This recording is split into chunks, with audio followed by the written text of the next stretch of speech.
السلام علیکم دوستو، کیسے ہیں؟ خیریت سے ہیں؟ اللہ تعالیٰ آپ کو اپنی حفظ و امان میں رکھے۔ اللہ تعالیٰ آپ پر اپنا کرم فضل فرمائے، خوش رہیں، آباد رہیں، اپنے دوست اپنے بھائی کو دعاؤں میں یاد رکھیں۔ دوستو ویلکم کرتا ہوں میرے چینل بریڈ زون پر۔ دوستو آج کی جو ویڈیو کا ٹاپک ہے وہ ہے تیتر کے چھوٹے چوزوں کی دیکھ بھال۔ انشاءاللہ آج اس ویڈیو میں میں آپ کو بتاؤں گا کہ آپ تیتر کے چھوٹے چوزوں کی دیکھ بھال کیسے کریں گے۔ ویڈیو شروع سے لے کر آخر تک دیکھیے گا، اور جن دوستوں نے میرے چینل کو ابھی تک سبسکرائب نہیں کیا ان تمام دوستوں سے میری گزارش ہے کہ میرے چینل کو ضرور سبسکرائب کریں۔ ویڈیو اچھی لگے تو اس کو شیئر کریں، لائک کریں، اور کمنٹس میں مجھے بتائیں کہ آپ کے تیتر کو کیا مسئلہ ہے۔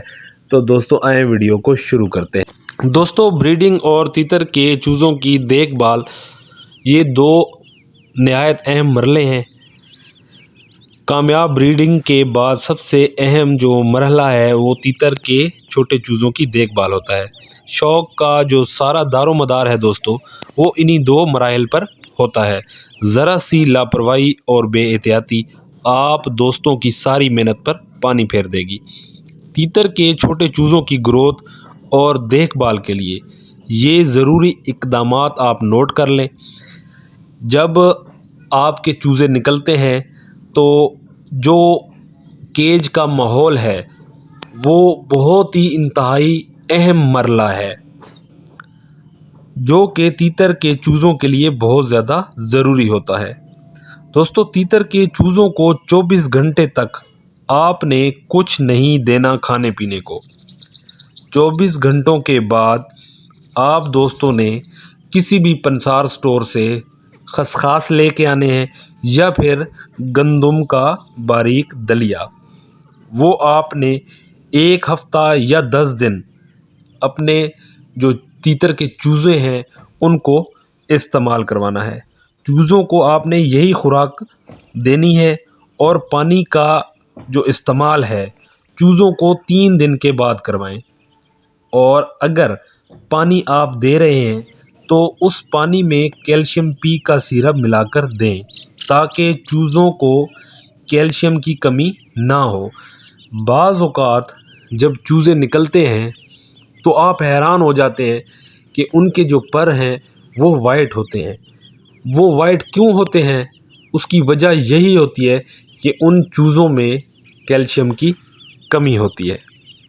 اگر اس دوران مرغیوں والی جو بیماری ہے رانی کھیت وہ پھیلی ہوئی ہے تو فوراً اپنے چوزوں کو لسوٹا جرمنی ویکسین پلا دیں تاکہ آپ کے جو چوزے ہیں دوستو رانی کھیت جیسی مہلک بیماری سے محفوظ رہیں اور مرنے سے بچ جائیں۔ اور چوزوں کو آپ نے جس کیج میں رکھا ہوا ہے اس جگہ کا جو ٹمپریچر ہے 33 ڈگری سے کم نہیں ہونا چاہیے، اور کیج میں مٹی کم ہونی چاہیے۔ زیادہ مٹی کی وجہ سے چوزے مٹی کے نیچے دبنے کا خطرہ ہوتا ہے۔ دوستو جہاں آپ نے چوزے رکھے ہوئے ہیں وہ جگہ مکمل طور پر خشک اور نمی سے پاک ہونی چاہیے۔ اصل بات جو درمیان میں رہ گئی ہے دوستو وہ یہ تھی کہ چوزوں کو 10 دن تک آپ نے خشخاش ڈالنے ہیں یا پھر گندم کا باریک دلیا ڈالنا ہے 10 دن تک۔ 10 دن کے بعد آپ نے مرغیوں والی فیڈ کا استعمال کرنا ہے۔ مرغیوں والی فیڈ جو ہے وہ چوزوں کو پیس کر آپ نے دینی ہے، اور یہ فیڈ اپنے تیتر کے جو چوزے ہیں ان کو آپ نے 2 ماہ تک دینی ہے، پھر استعمال اس کا روک دینا ہے۔ پھر دوسری خوراک جو عام طور پر آپ گھروں میں استعمال کرتے ہیں آپ لوگ وہ دیں۔ ایک خاص بات دوستو جو کہ میں بھول گیا ہوں، اپنے جو تیتر کے چوزے ہوتے ہیں ان کو 2 ماہ تک باجرہ نہیں دینا آپ نے۔ بعض دوست میرے یہ غلطی کرتے ہیں کہ جب تیتر کے بچے نکلتے ہیں تو ان کو وہ کنگنی یا باریک باجرہ ڈال دیتے ہیں۔ تو آپ دوستوں سے گزارش ہے کہ اپنے جو تیتر کے بچے ہیں ان کو آپ نے 2 ماہ تک باجرہ نہیں دینا۔ اگر آپ اپنے باجرہ ان کو دیا تو باجرہ سخت ہوتا ہے، چوزے ہضم نہیں کر سکیں گے اور مسئلہ آ جائے گا اور چوزوں کی پوٹ بند ہو جائے گی، جس کی وجہ سے چوزے مر بھی سکتے ہیں۔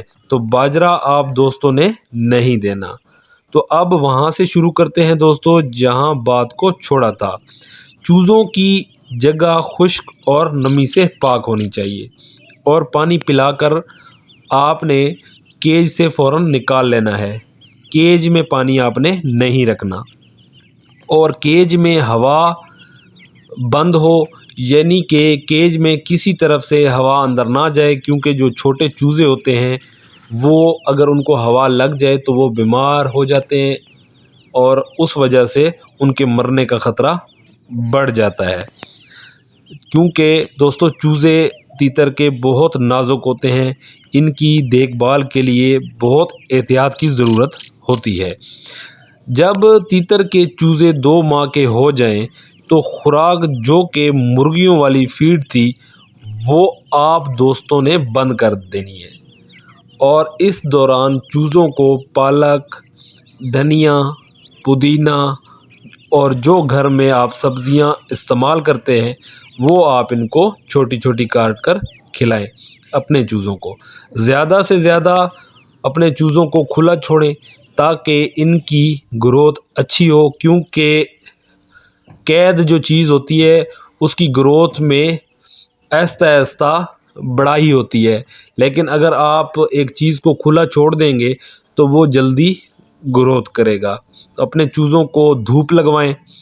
بیمار ہونے کی صورت میں اگر آپ کے چوزے بیمار ہو جاتے ہیں، بعض اوقات دوست وہاں پہ پانی رکھ کے رکھتے ہیں، وہ پانی کی وجہ سے ان کو نزلہ زکام ہو جاتا ہے اور وہ بخار کا شکار بھی ہو جاتے ہیں۔ اگر بخار اور نزلہ زکام کی شکایت آپ کے چوزوں کو ہو تو آپ نے فوراً اس چوزے کو علیحدہ کر کے ویبرامائسین اور ٹیرامائسین کیپسول کا پاؤڈر پانی میں ملا کر دینا ہے۔ انشاءاللہ بخار ہوگا یا نزلہ زکام ہوگا وہ ٹھیک ہو جائے گا۔ امید کرتا ہوں دوستو یہ ویڈیو آپ کو پسند آئے گی۔ اگر ویڈیو پسند آئے تو اس کو لائک کیجئے گا، شیئر کیجئے گا، اور کمنٹس میں مجھے بتائیے گا کہ ویڈیو اچھی ہے کہ نہیں۔ اللہ تعالیٰ آپ کو اپنی حفظ و امان میں رکھے، اللہ تعالیٰ آپ کو خوش رکھے، آباد رکھے۔ اپنے بھائی اپنے دوست کو دیں اجازت۔ اللہ حافظ۔